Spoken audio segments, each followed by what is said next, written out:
আসসালামু আলাইকুম। ধরেন আপনার এলাকায় এই মুহূর্তে আপনার পাশ দিয়ে বয়ে চলা নদীতে একটা লাশ ভেসে উঠলো। তখন আপনি তৎক্ষণাৎ পুলিশকে খবর দিলেন যে এই লাশটাকে উদ্ধার করার জন্য, যে এই লাশটা এসে উদ্ধার করে পোস্টমর্টেম করে যে আইনগত প্রক্রিয়া আছে সেগুলো মেনটেন করার জন্য পুলিশ আসলেন। পুলিশ এসে সেই লাশটা আপনার বাসা থেকে ফর এক্সাম্পল 50 কিলোমিটার দূরে আপনার সদর হসপিটালে নিয়ে গেলেন। সেখানে পোস্টমর্টেম করা, সেখানে হচ্ছে ডোমকে রাজি করানো, তারপর হচ্ছে জানাজা, দাফন কাফন, এই প্রত্যেকটা কার্যক্রম পুলিশ নিজে উপস্থিত থেকে করলেন বা করেন। এটাই, পুলিশ ছাড়া এই কার্যক্রমগুলো কেউ করে না। অথবা কেউ হারিয়ে গেলেন, অথবা কেউ আত্মহত্যা করলেন, এই যে কার্যক্রমগুলোকে আমরা পুলিশকে দিয়েই হচ্ছে আমরা করতে হয়। এখন কয়েকটা প্রশ্ন এখানে। আপনার বাসা থেকে বা নদীর পাড় থেকে লাশটা জেলা সদরে নিয়ে যাওয়ার জন্য যে খরচটা হয়েছে, অ্যাম্বুলেন্স ম্যানেজ করা, ডোম ম্যানেজ করা, হসপিটালের যে খরচ, এই খরচটা আসলে কে দেয়? এই খরচটা দেয় হচ্ছে সেখানে নিয়োজিত যিনি দায়িত্বপ্রাপ্ত এসআই, কনস্টেবল বা যিনি যান, পুলিশের যে সদস্য যান, তাকেই কিন্তু এই খরচটা বহন করতে হয়। যেই 10-15 হাজার টাকা খরচ হয়, তাকে এই খরচটা বহন করতে হয়। যদিও সরকারি নিয়ম আছে যে এই খরচটা ফেরত দেওয়া হয়, কিন্তু যেই টাকা খরচ হয় আর যেই টাকা ফেরত দেওয়া হয়, ফর এক্সাম্পল 10,000 টাকা যদি খরচ হয়, সেখানে ফেরত দেওয়া হয় 500, 800, 1,000, 2,000 টাকা। তো সেটা দেখা যায় খরচ হওয়ার তুলনায় প্রাপ্তির যেই ব্যবধান, সেটা দৃশ্যমান অনেক বেশি ব্যবধান। তো এই পুরো খরচটা কিন্তু পুলিশকেই বহন করতে হয়। দ্বিতীয়ত হচ্ছে, আপনি যদি আপনার এলাকার থানাগুলাতে যান, থানাগুলাতে গিয়ে যদি দেখেন যে আপনার এলাকার এসআই, কনস্টেবল বা আপনার যারা সেবা দিয়ে থাকেন যে পুলিশগুলা কোন ধরনের পরিবেশে থাকেন, আপনি বিশ্বাস করেন, যদি আপনি ওই পরিবেশটা দেখেন, আমরা ইউনিভার্সিটিতে যেভাবে গণরুমে ছিলাম, এক রুমে গাদাগাদি করে অনেকজন, ফ্লোরিং করা, শুধুমাত্র তোষকটা থাকতো, উপরে ফ্যান নাই, যথাযথ পয় নিষ্কাশন ব্যবস্থা নাই, তারপরে হচ্ছে ভেন্টিলেশন সিস্টেম নাই। একটা মানবীয় জীবন বলতে যেটা বোঝায়, আপনার থানাগুলোতে পুলিশরা সেই ধরনের পরিবেশে থাকে। এখন একটা পুলিশ আপনার ডিউটি করে এসে রাতে যদি এই ধরনের একটা পরিবেশে ঘুমায়, আমরা কি তার কাছ থেকে প্রত্যাশিত সেবা আমরা কিভাবে এক্সপেক্ট করব? মানে এটা এটা একটা মানবীয় জীবন থানাগুলাতে আসলে পুলিশের জন্য ব্যবস্থা করা হয়েছে। এত বছরেও পুলিশ এই সেবাগুলোতে, এই মৌল মানবিক পুলিশের যেই বেসিক যে সেবাগুলা, সেগুলো এখনো পর্যন্ত কিন্তু সংস্কার করা হয়নি। তৃতীয়ত, সবচেয়ে গুরুত্বপূর্ণ এবং তৃতীয়ত যেই অসুবিধাটি আমি থানাতে দেখলাম এই কয়েক মাসে, সেটা হচ্ছে আপনার থানা থেকে একটা অপরাধ কার্যক্রম সংগঠিত হয়, ফর এক্সাম্পল 15 কিলোমিটার, 20 কিলোমিটার দূরে। একদিনে অনেকগুলো অপরাধ কার্যক্রম সংগঠিত একটা থানায় হতে পারে। পারিবারিক কলহ, মাদকের সমস্যা, ছিনতাই, ডাকাতি, চুরি, একাধিক সমস্যা সেখানে ঘটতে পারে। এখন প্রশ্ন হচ্ছে, একটা থানায় যদি আমার 16-17টা ইউনিয়ন, 20টা ইউনিয়ন, কোনো কোনো জায়গায় তারও বেশি ইউনিয়ন, প্রত্যেকটা জায়গায় যদি কোনো ধরনের অপরাধ কার্যক্রম সংঘটিত হয়, ধরি 10টা জায়গায় সংঘটিত হইলো বা 5টা জায়গায় সংঘটিত হইলো, আমার এই 5টা জায়গায় কিন্তু তাৎক্ষণিক রেসপন্স করতে হয়। এখন তাৎক্ষণিক যদি আমরা রেসপন্স করতে চাই, সেই জায়গাগুলোতে পৌঁছাইতে অবশ্যই অবশ্যই আমাদের গাড়ির প্রয়োজন। মানে গাড়ি ছাড়া পায়ে হেঁটে তো নিশ্চয়ই এই ধরনের কার্যক্রমগুলোতে কখনোই পুলিশ তড়িৎ কোনো সিদ্ধান্ত বা তড়িৎ কোনো অ্যাকশন নিতে পারে না। কিন্তু আপনি যদি থানাগুলো যান, দেখবেন কোনো থানায় 10টা গাড়ির প্রয়োজন, 6টা গাড়ির প্রয়োজন, সেখানে থানাকে দেওয়া হয়েছে 1টা গাড়ি, 2টা গাড়ি। এখন পুলিশ তো আর বাসায় বসে থাকে না। আপনি কল দিলেন যে এখানে ঝামেলা হয়েছে, মানুষ মারা গিয়েছে, চুরি হয়েছে, খুন হয়েছে, পুলিশ কিন্তু আসতে হয়। তাহলে পুলিশ কিভাবে আসে?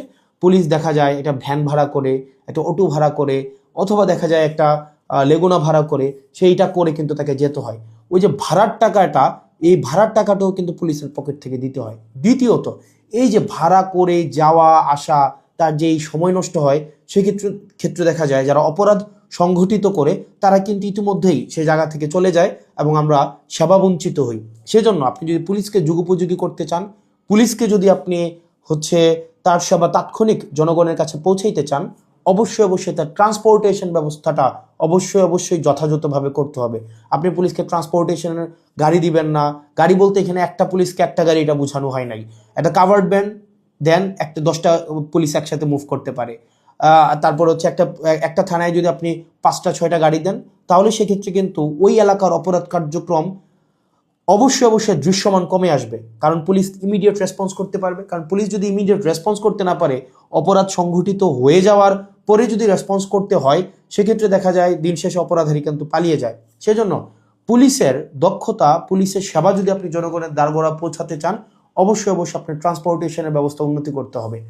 এখন আমাদের বর্তমান বিদ্যমান যে পুলিশ ব্যবস্থা রয়েছে, এই পুলিশ ব্যবস্থার থানাগুলোতে, আমি থানাগুলোর কথা বলবো, থানাগুলোতে তাদের অ্যাকোমোডেশন সমস্যা, তাদের বাসা, তাদের থাকার জায়গা নাই ঠিকঠাকভাবে, গণরুমের মতো তাদেরকে থাকতে হয়, এবং তাদেরকে যে বেতন দেওয়া হয়, এই বেতন দিয়ে যে একটা স্বাভাবিক জীবনযাপন করবে সেটা কোনোভাবেই সম্ভব না। দ্বিতীয়ত হচ্ছে আপনি তাকে ট্রান্সপোর্টেশনের ব্যবস্থা করছেন না যথাযথভাবে। আপনি তাকে দেখা যাচ্ছে যে আপনি তাকে ঢাল তরোয়ার ছাড়া, ট্রান্সপোর্টেশন ছাড়া আপনি অপরাধী ধরতে পাঠাচ্ছেন, টহল দিতে পাঠাচ্ছেন। সেক্ষেত্রে কিন্তু তাকে ট্রান্সপোর্টেশন ম্যানেজ করা এবং সেখানে যে ভাড়া মেটানো, সেটাও কিন্তু তার পকেট থেকেই করতে হয়। সরকার যে অ্যালটমেন্টটা দেয়, সরকার যে বরাদ্দ দেয়, সেটা খুবই খুবই প্রয়োজনের তুলনায় অপ্রতুল। তৃতীয়ত হচ্ছে আপনি পুলিশে একটা আমি অনেকগুলো অফিসারের সাথে কথা বলেছি, রিটায়ার্ড অফিসার, চাকরিরত অফিসার, তাদের সাথে কথা বলেছি। পুলিশে ম্যানেজ করে নাও একটা কালচার আছে, ম্যানেজ করে নাও একটা কালচার। ফর এক্সাম্পল, আপনি কনস্টেবলকে পাঠাইলেন কোনো একটা জায়গায় আসামি ধরার জন্য, সেখানে 5,000 টাকা খরচ হবে যে আসামিটা ধরতে, ট্রান্সপোর্টেশন কস্ট বা তদন্ত এই জায়গাগুলোতে।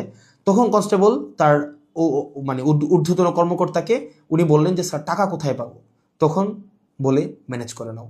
এখন ম্যানেজ করে নেওয়া অর্থ, সেটা নিশ্চয়ই আমরা বুঝেছি ম্যানেজ করে নেওয়া বলতে কি বোঝাচ্ছে। এবং আরও শঙ্কার বিষয় সেটা হচ্ছে পুলিশের অনেক বড় বড় প্রোগ্রাম হয়।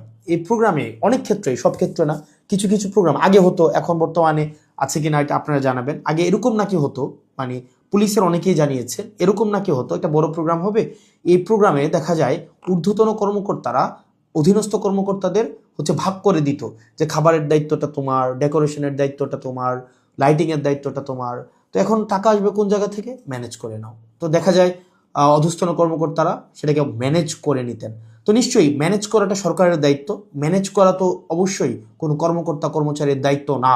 কিন্তু দেখা যায় অধিকাংশ ক্ষেত্রেই সরকার যে বাজেট বরাদ্দ দেয় পুলিশকে, এবং যেই পরিমাণ পুলিশের প্রয়োজনীয়তাটা, যেই পরিমাণ আমরা দেখলাম ল অ্যান্ড অর্ডার রিস্টোর করার ক্ষেত্রে, সামাজিক শৃঙ্খলা বজায় রাখার ক্ষেত্রে, শুধু যে গুম খুন এগুলো নিরসনের ক্ষেত্রে পুলিশের অবদান বা পুলিশের কার্যক্রম বিষয়টা এমন না। স্বাভাবিক শান্তি শৃঙ্খলা, নিরাপত্তা, জীবনমালের নিরাপত্তা নিশ্চিত করার ক্ষেত্রে কিন্তু পুলিশের স্বাভাবিক অনেক ধরনের কার্যক্রম হয়।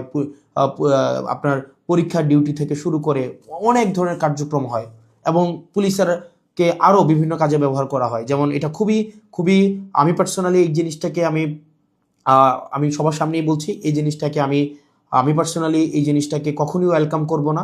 অপ্রয়োজনীয় প্রোটোকল দেওয়া, যে যদি এলাকায় এমপি যায়, পুলিশকে দেখা যায় প্রোটোকল দিতে, অপ্রয়োজনীয়।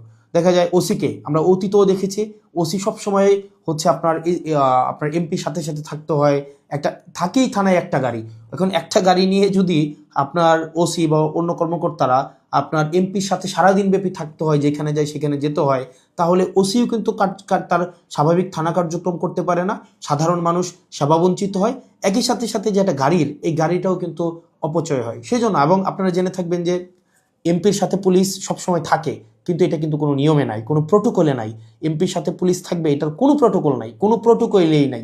এটা আগে রাজনৈতিক যে কালচার ছিল, রাজনৈতিক কালচারে পুলিশ এমপির একটু নজরে পড়ার জন্য বা একটু স্বাভাবিকভাবে এই কার্যক্রমগুলো, পুলিশকে রাজনীতিকীকরণ হওয়ার কারণে পুলিশ যে স্বপ্রণোদিত হয়ে সব ক্ষেত্রে করেছে বিষয়টা এমন না, পুলিশকে করতে বাধ্য করা হয়েছে ক্ষেত্র বিশেষে। তো সেজন্য আমরা যদি পুলিশের সেবাটাকে জনগণের দোরগোড়ায় পৌঁছাতে চাই, আমরা যদি চাই জনগণ যথাযথভাবে পুলিশের সেবাটা পাক, তাহলে কিন্তু অবশ্যই আপনি পুলিশের, বিশেষ করে থানা পর্যায়ের থানা পুলিশের, কারণ সবচেয়ে বেশি কিন্তু থানায় পুলিশকে সাধারণ মানুষ যায়, আপনি থানার পুলিশের অবশ্যই আপনি তার আবাসন ব্যবস্থা নিশ্চিত করতে হবে, যথাযথভাবে তার বিশ্রামের পরিবেশ আপনি নিশ্চিত করতে হবে, নিরাপদ পানির ব্যবস্থা নিশ্চিত করতে হবে, খাবারের ব্যবস্থা নিশ্চিত করতে হবে, এবং তার ডিউটির এখানে একটা প্রোটোকল আপনার নিশ্চিত করতে হবে। আপনি 24/7 একটা মানুষ কখনোই, একটা স্বাভাবিক মানুষ স্বাভাবিকভাবে কখনোই ডিউটি করতে পারে না।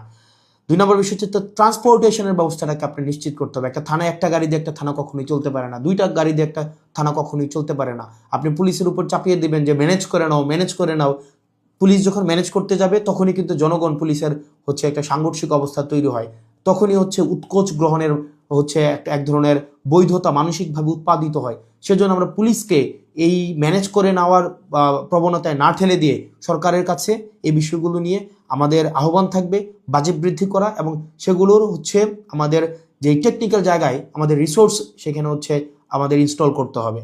তৃতীয়ত তার মানে অ্যাকোমোডেশন, তারপর হচ্ছে ট্রান্সপোর্টেশন, আর হচ্ছে 3 নাম্বার যেটা হচ্ছে অযাচিত যেই রাজনীতিকীকরণের যে বিষয়টি রয়েছে সেটি থেকেও পুলিশকে আমাদের মুক্তি দিতে হবে। সাধারণ জনগণ এবং পুলিশের মাঝখানে কোনো মধ্যস্বত্বভোগী থাকা কখনোই উচিত না।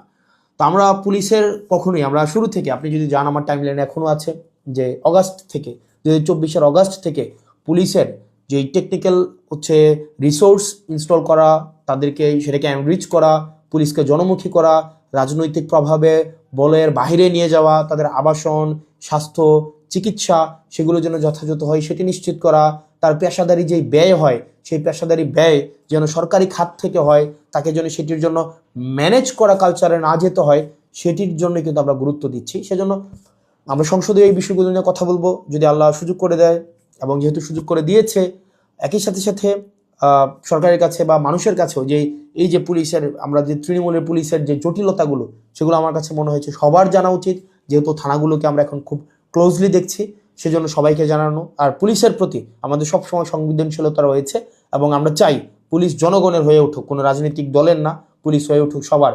পুলিশের সাথে জনগণের সম্পর্ক থাকবে হৃদ্যতার, এবং প্রত্যেকটা মানুষ যেন ভয়হীনভাবে সেখানে অভিযোগ জানাতে পারে, এবং অপরাধী নির্মূলে পুলিশ সবসময় যেন সুদৃঢ় ভূমিকা পালন করতে পারে রাজনৈতিক যে কোনো প্রভাবের ঊর্ধ্বে উঠে। পুলিশের আবাসন সমস্যা, ট্রান্সপোর্টেশন সমস্যা, পুলিশের বাজেট বৃদ্ধি এবং পুলিশের ম্যানেজ করে নেওয়া কালচার থেকে পুলিশকে অবশ্যই মুক্তি দিতে হবে। আসসালামু আলাইকুম রহমতুল্লাহি ওয়া বারাকাতুহু।